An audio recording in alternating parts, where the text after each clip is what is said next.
Olá, boa noite. Começa agora o Rede TV News. Muito boa noite. Anvisa concede registro definitivo à vacina da Pfizer contra a Covid-19. O laboratório declara que espera avançar nas negociações para vender o imunizante ao Brasil. E você vai ver também. Supremo Tribunal Federal autoriza estados e municípios a comprar vacinas se o Ministério da Saúde não cumprir o Plano Nacional de Imunização. Conselho de Ética da Câmara abre processos contra os deputados Daniel Silveira e Flor de Lis. E a Justiça do Rio de Janeiro afasta a deputada do cargo. Superior Tribunal de Justiça anula a quebra de sigilo bancário e fiscal que serviu como prova contra o senador Flávio Bolsonaro no caso das rachadinhas. A Polícia Civil investiga a morte de um adolescente de 14 anos numa comunidade da zona norte do Rio de Janeiro. A família da vítima acusa a PM. No Instituto Médico Legal, no centro do Rio, dor e indignação dos familiares. E era uma criança cheia de sonhos, principalmente a mãe dele tinha acabado de buscar o kit escolar dele, está em casa e agora quem irá usar esse kit escolar? Raí Pinto Faria, de 14 anos, morreu ontem após ter sido baleado no abdômen e na perna. A família do adolescente afirma que ele foi executado pela Polícia Militar durante uma operação no Morro do Fubá, zona norte da cidade.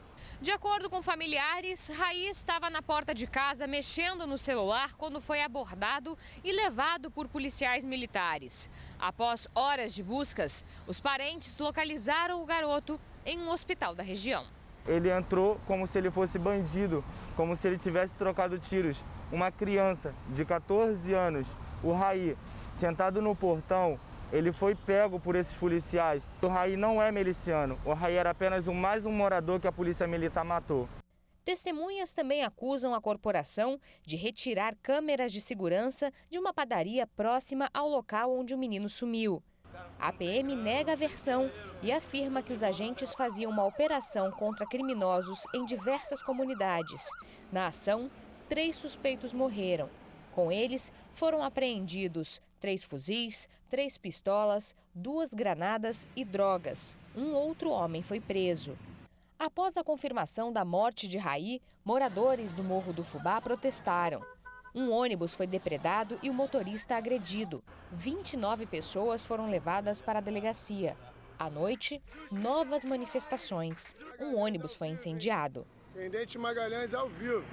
A divisão de homicídios já ouviu os familiares do adolescente e os PMs envolvidos no caso. As armas usadas pelos agentes serão periciadas. Nós só queremos justiça, porque uma criança que tinha uma vida toda pela frente, ela foi perdida.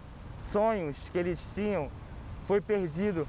Hoje minha prima chora, hoje a minha família chora, hoje foi minha família, amanhã pode ser a de outros. Um grupo de motoboys de Bauru, no interior de São Paulo, ficou revoltado com a atitude de um cliente e invadiu a casa dele. De acordo com os entregadores, o homem pedia comida pelo aplicativo e depois alegava não ter recebido os produtos. Cerca de 20 motoboys foram para a casa do cliente, que não teve a identidade revelada. Um deles gravou a revolta e a ação violenta. Depois de vários chutes, os entregadores de comida levantaram o portão e entraram na garagem. O carro do suspeito foi depredado. Os motoboys dizem que foram prejudicados nas avaliações feitas pelo cliente. Segundo o grupo, ele recebia a entrega e depois relatava ao aplicativo que o pedido não havia chegado. O sindicato da categoria disse em nota que não concorda com a atitude dos entregadores e pode desfiliar quem participou do vandalismo. 2 empresas de entrega de comida por aplicativos disseram repudiar os atos violentos. De acordo com a polícia, a vítima não registrou o boletim de ocorrência. A polícia identificou o homem suspeito de esfaquear o motorista de aplicativo no Rio de Janeiro no começo do mês. Imagens de uma câmera de segurança mostram os dois discutindo. A imagem mostra o carro da vítima parado, quando um homem se aproxima. Cerca de 1 minuto depois, ele corre em direção ao posto e o motorista vai embora. O homem ainda mexe em um barril e foge. O caso aconteceu no dia 9 deste mês. Alexandre Monteiro Souza, de 40 anos, que trabalhava como motorista de aplicativo, foi esfaqueado na altura do pescoço. Ele ainda dirigiu até o Hospital Federal de Bom Sucesso, na Zona Norte, mas morreu dentro do carro. A Delegacia de Homicídios identificou o autor do crime como Jefferson Alves Simas. Ele é vigia de rua e não apareceu mais para trabalhar. A polícia está procurando pelo suspeito. 10 pessoas foram presas numa operação de combate ao tráfico de drogas e lavagem de dinheiro em Minas Gerais. Cerca de 9 milhões de reais em patrimônio dos investigados foram bloqueados. Desde cedo, equipes da Polícia Civil cumpriram mandados de prisão e de busca e apreensão nos endereços dos integrantes da quadrilha. Em Belo Horizonte, um dos alvos mora neste apartamento de luxo. Os suspeitos também operavam em outras 4 cidades mineiras. Dos 13 procurados, 10 foram presos, entre eles 2 líderes e o operador financeiro da organização criminosa.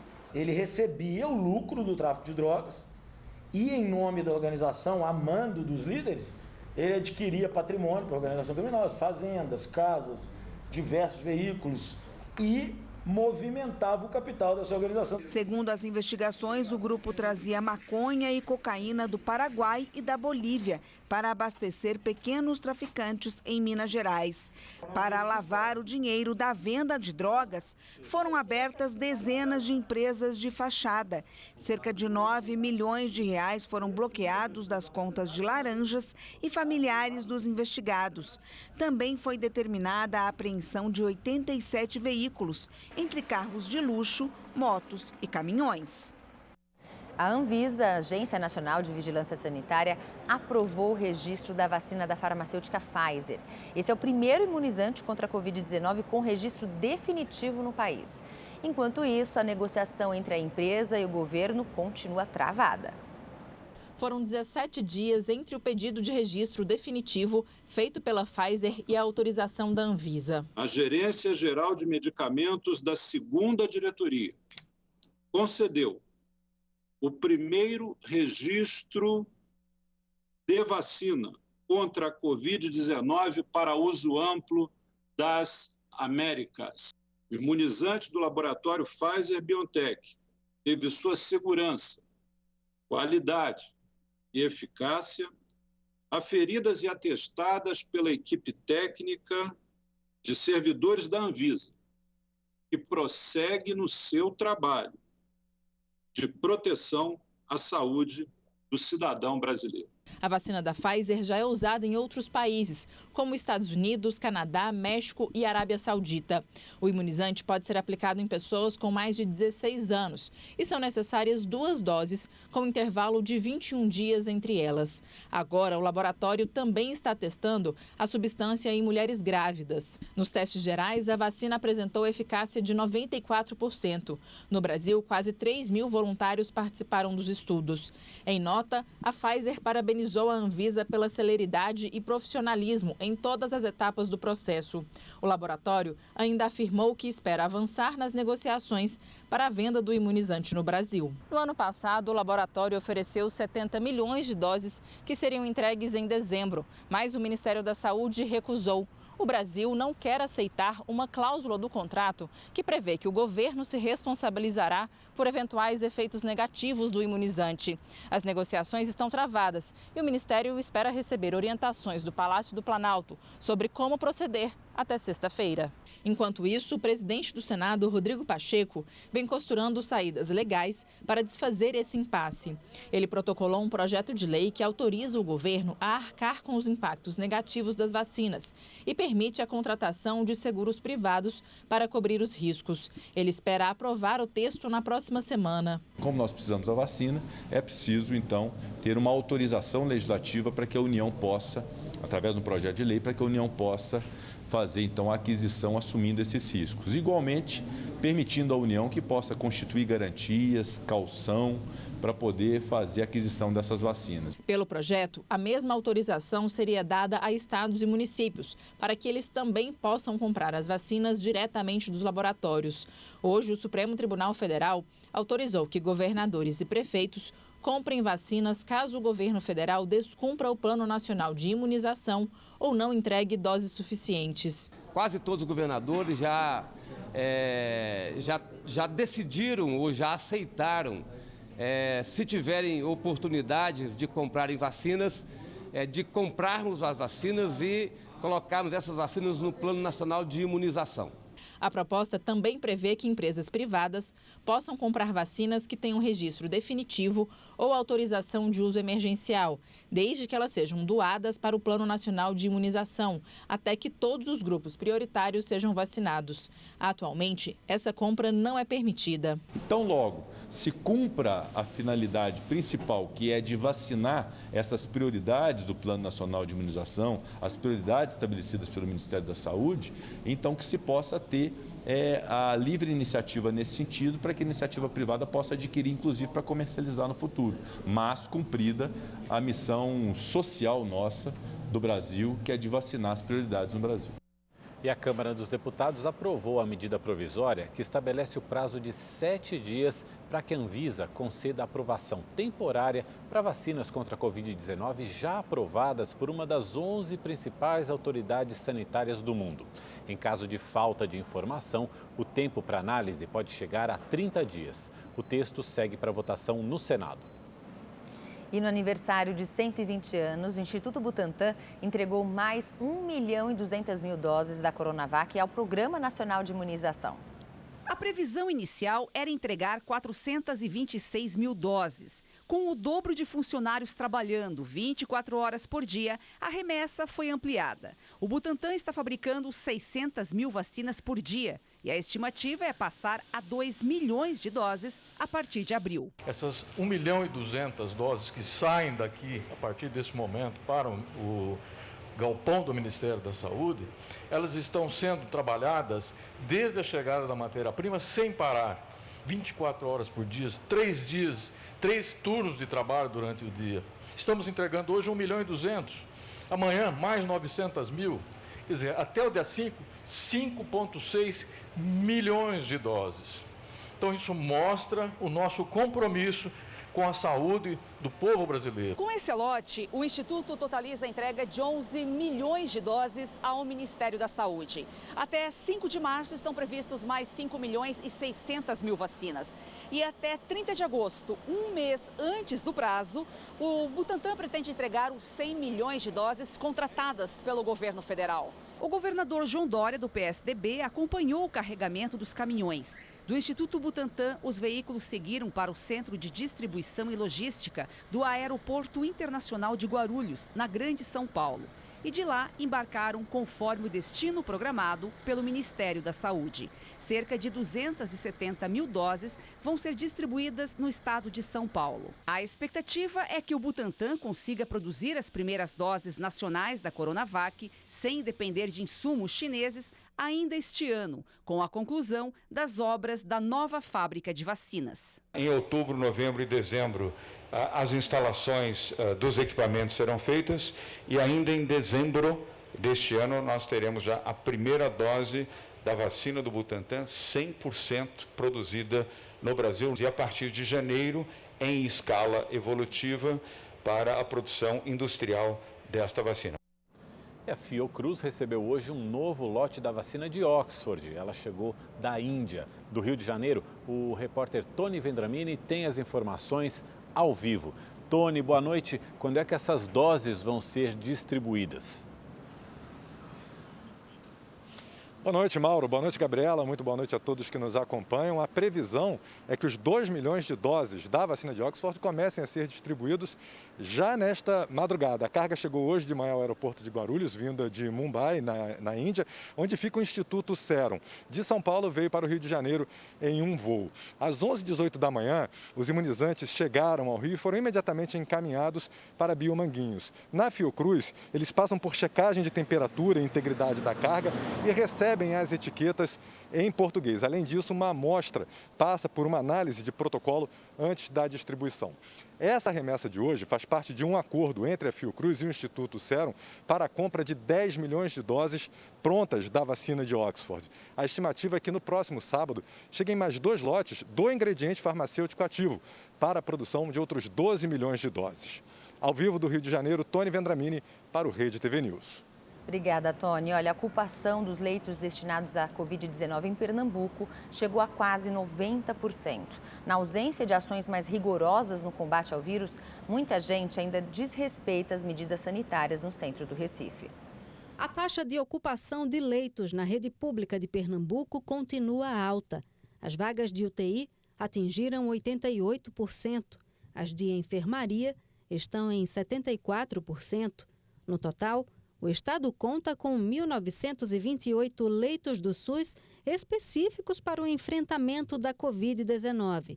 Atualmente, há menos de 400 vagas disponíveis para novos pacientes. Especialistas avaliam que é hora do estado adotar medidas mais rigorosas. Agora, Pernambuco está no momento máximo e mais crítico de toda a pandemia. Vermelho, risco muito alto. Amarelo, moderado. Verde, baixo.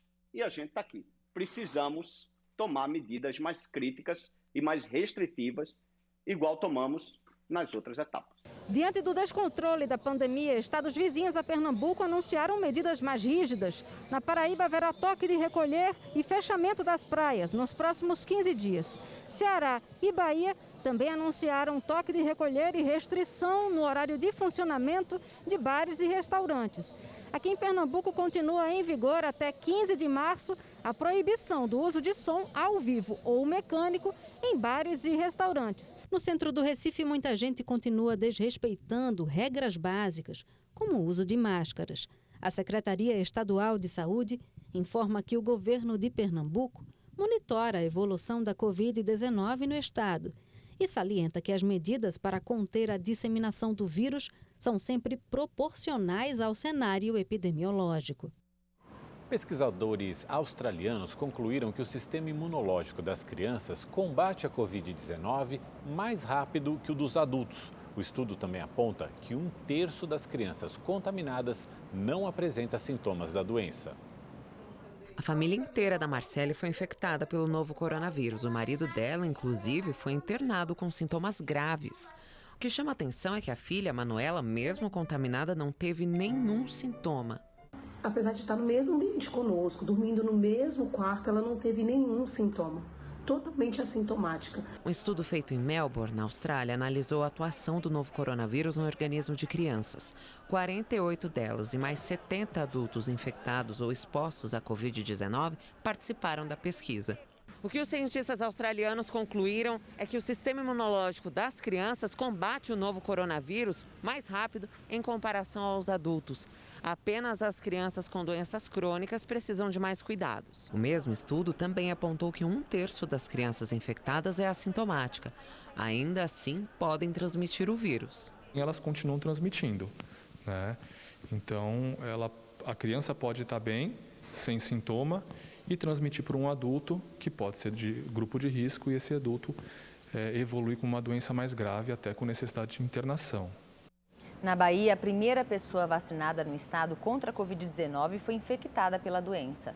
A enfermeira Maria Angélica de Carvalho Sobrinho, de 53 anos, recebeu a primeira dose no dia 19 de janeiro.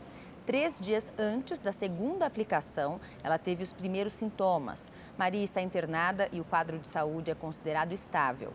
Segundo especialistas, é preciso tomar as 2 doses do imunizante para poder atingir a eficácia máxima. E vamos aos números da Covid-19 no Brasil. De acordo com o Ministério da Saúde, 9.215.000 pessoas já se recuperaram da doença no país. Outras 794.000 estão em acompanhamento. 248.000 brasileiros já morreram por complicações da doença. Pesquisadores da Universidade Federal de Minas Gerais identificaram pela primeira vez em Belo Horizonte o novo coronavírus em um cachorro. Em todo o país, 11 casos em animais foram confirmados. Priscila testou positivo para a Covid-19 e conviveu normalmente com o Leonardo durante o período de isolamento. Depois, ela descobriu que o cão da raça Boxer também foi infectado. O Léo ele esteve saudável o tempo todo, permanece assim, ele vai ser acompanhado para a gente entender como essa carga viral tem se apresentado. A Priscila e o Leonardo são voluntários de um estudo desenvolvido em 5 estados. O objetivo inicial era avaliar a possibilidade de transmissão do novo coronavírus de pessoas para animais domésticos. Até agora, 11 casos já foram confirmados. Além do cachorro de Belo Horizonte, um gato em Cuiabá, 4 cães e um gato em Curitiba, 2 gatos na região metropolitana do Recife e um cão e um gato em Campo Grande testaram positivo.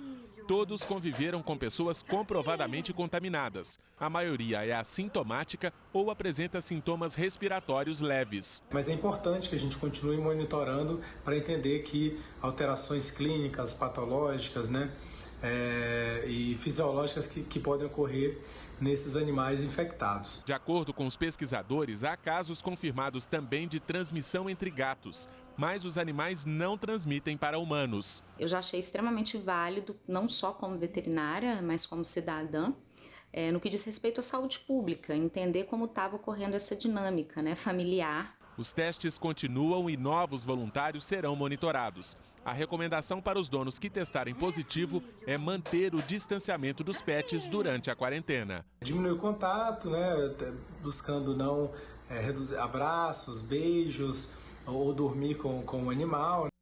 O Conselho de Ética da Câmara dos Deputados retomou hoje os trabalhos depois de quase um ano parado por causa da pandemia. E a primeira atividade do colegiado foi instaurar os processos contra os deputados Daniel Silveira e Flor de Lis. A sessão foi híbrida, com parlamentares presentes no plenário e de forma virtual. A Comissão de Ética iniciou as atividades com a análise da representação sobre quebra de decoro parlamentar do deputado Daniel Silveira, do PSL do Rio de Janeiro. Ele está preso desde terça-feira, depois que divulgou um vídeo com discurso de ódio e ataques aos ministros do Supremo Tribunal Federal. O relator do caso será escolhido pelo presidente do Conselho de Ética de uma lista tríplice, que tem os nomes da professora Rosa Neide, do PT de Mato Grosso, Fernando Rodolfo, do PL de Pernambuco e Luiz Carlos, do PSDB do Amapá. Oportunamente, o mais breve possível, será designado o relator para o referido processo. A partir de agora, os advogados terão 10 dias úteis para apresentar a defesa de Daniel Silveira. O processo pode levar à cassação, advertência, censura ou suspensão temporária do mandato parlamentar. O Conselho de Ética também analisou o processo da deputada federal Flor de Lis, do PSD. Ela é acusada de ter sido mandante do assassinato do próprio marido, o pastor Anderson do Carmo, em 2019. Por ter imunidade parlamentar, Flor de Lis está em liberdade, mas é monitorada por tornozeleira eletrônica. Como no processo de Silveira, foram sorteados 3 nomes, de onde será escolhido o relator do caso. São eles Alexandre Leite, do DEM de São Paulo, Fábio Schiochetti, do PSL de Santa Catarina e Gilson Marques, do Novo, também do estado catarinense. E ainda falando sobre a deputada Flor de Lis, a Justiça do Rio de Janeiro decidiu por unanimidade afastá-la do cargo de deputada federal. Os desembargadores da 2ª Câmara Criminal determinaram que ela não pode ocupar qualquer função pública até o fim do julgamento do processo em que a parlamentar é ré. A decisão ainda precisa ser submetida ao plenário da Câmara, como determina a Constituição. 4 milhões de reais. Esse é o valor que a Rede TV já distribuiu em prêmios nos sorteios do Festival de Prêmios do Rede TV Plus. E olha, as chances de ganhar não param, viu? Com o novo Sorte Agora. Os sorteios são diários e você pode levar notebooks, Smart TVs e até iPhones 12. Tem também um Kwid saindo todo domingo no Encrenca e uma Mercedes C180 no final da promoção. Continue assinando e tem ainda mais chances de ganhar. E se deixou de assinar, agora é a hora de voltar. Aponte a câmera do seu celular para o QR Code na tela ou acesse redetvplus.com.br. Você paga menos de 75 centavos por dia e pode usar o Pix, cartão de crédito ou cartão virtual de débito da Caixa. O Conselho de Administração da Petrobras autorizou nesta tarde a convocação de uma Assembleia Geral Extraordinária que vai analisar a indicação de Joaquim Silva e Luna. Ele foi indicado pelo presidente Jair Bolsonaro para assumir a presidência da empresa no lugar de Roberto Castelo Branco. Outros 7 integrantes do Conselho de Administração também serão substituídos. Num evento com prefeitos no Palácio do Planalto, o presidente Jair Bolsonaro afirmou que o governo não tem uma briga com a Petrobras. No final de semana passado, o Bolsonaro anunciou a troca de comando na estatal. A medida causou uma forte reação do mercado. Ontem, as ações da empresa caíram cerca de 20%. Hoje, no entanto, já recuperaram parte do valor. A Petrobras já recuperou 10% no dia de hoje. As acusações, como sempre, infundadas, duraram poucas horas. É natural quando se tem um contrato, ou se tem um prazo para acabar o mandato, ele seja reconduzido ou outro seja colocado em seu lugar. Saiu um bom gestor, está entrando um outro excelente gestor, no caso Silvio Luna. Nós não temos uma briga com a Petrobras, nós queremos sim que cada vez mais ela possa nos dar transparência e também previsibilidade. Não precisamos esconder reajustes ou seja lá o que for no que integra o preço final dos combustíveis. E o presidente Jair Bolsonaro acaba de entregar aos presidentes do Senado, Rodrigo Pacheco, e da Câmara, Arthur Lira, a medida provisória que tem o objetivo de acelerar o processo de privatização da Eletrobras. Bolsonaro foi pessoalmente ao Congresso Nacional, junto com o ministro da Economia, Paulo Guedes. Segundo o presidente, a privatização da Eletrobras faz parte da agenda do governo para enxugar o Estado. E a quinta turma do Superior Tribunal de Justiça atendeu um pedido da defesa do senador Flávio Bolsonaro, do Republicanos do Rio de Janeiro, e anulou o pedido de quebra de sigilo fiscal e bancário do parlamentar. Os ministros entenderam que a decisão judicial que autorizou as quebras não foi devidamente fundamentada. O filho do presidente teve o nome envolvido em um suposto esquema de rachadinhas na Assembleia Legislativa do Rio de Janeiro. Flávio sempre negou envolvimento no caso. O INSS prorrogou a suspensão da obrigatoriedade da prova de vida anual dos aposentados até o final de abril. Devido à pandemia da Covid-19, a exigência não é cobrada desde março do ano passado. Quem não fez a prova de vida neste período não teve a aposentadoria ou a pensão bloqueada. Segundo o presidente do INSS, Leonardo Rolim, a obrigatoriedade da exigência voltará a ser cobrada a partir de maio. Desde o início da semana, os passageiros do metrô de São Paulo estão acompanhando nos monitores instalados nos vagões a divulgação de fotos e nomes de desaparecidos. Pois é, essa iniciativa tem o objetivo de localizar um número maior de pessoas. Vamos ver. A dona Dalva ainda tem esperança de encontrar alguma pista do paradeiro do filho Leonardo. Ele desapareceu em 2007, aos 28 anos, e nunca mais foi visto. Uns falam que ele pode estar morto, que ele não quer voltar para casa. Agora, essa hipótese dele não querer voltar para casa, eu não acredito que ele ia fazer uma coisa dessa, principalmente comigo. O Leonardo, ele era muito cuidadoso comigo, entendeu? É uma coisa que desestruturou totalmente a família. Dona Dalva fez de tudo, procurou as autoridades, registrou o boletim de ocorrência, mas até agora nada. Assim como Leonardo, outras 2.200 pessoas estão desaparecidas na capital paulista. Pensando nisso, a Prefeitura e o metrô de São Paulo criaram uma parceria para divulgar sobre os trilhos da cidade imagens e informações sobre elas. As fotos e os nomes dos desaparecidos são divulgados nesses monitores dos vagões, que circulam por 52 estações das linhas verde, vermelha e azul do metrô. São cerca de 1.800.000 passageiros que passam por essas linhas todos os dias. E a intenção é tornar os rostos ainda mais conhecidos para aumentar a possibilidade de encontrar essas pessoas. O programa conta com a supervisão da Secretaria Municipal de Direitos Humanos e vai durar 6 meses, mas pode ser prorrogado por mais 180 dias. Só no ano passado, a Divisão de Localização Familiar e Desaparecidos encontrou 579 pessoas. O diretor responsável pelo setor faz um alerta. Quanto antes for comunicado o desaparecimento, maiores são as chances de encontrar o desaparecido. Assim que efetuar o BO de desaparecimento, entrar em contato com a divisão desaparecido para efetuar o cadastro no nosso sistema, para assim inserirmos um alerta nos equipamentos do município de São Paulo. No futuro, ela passando em um equipamento, constará que ela está desaparecida e o contato é efetuado com o familiar. Se alguém tiver alguma informação do meu filho, eu peço que, por favor, me ligue para as autoridades, faça alguma coisa, não fique com medo. Porque o que a gente precisa é ter uma resposta. E hoje, mais de 40 mil presos que se inscreveram para o Enem deste ano puderam realizar a primeira fase da prova em todo o país. O exame tem o mesmo grau de dificuldade do realizado pelos demais candidatos.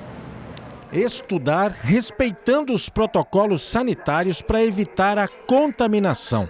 Este foi um dos desafios dos detentos inscritos no Enem. Em São Paulo, os candidatos participaram de um cursinho online. Esse curso preparatório capacitou, vai trazer benefícios para essas pessoas e eles terão assim uma facilidade a mais, eu acredito, uma desenvoltura melhor. E acredito que através desse curso eles obterão uma nota satisfatória. Foram quase 30 dias de muito estudo. Foi o que fez este grupo do Centro de Detenção Provisória de Parelheiros, no extremo sul da cidade. Minha expectativa para fazer o Enem é, primeiro, alcançar uma melhor pontuação do que eu tive o ano passado. Na última prova que eu tive a oportunidade de fazê-la também, alcancei 700 pontos.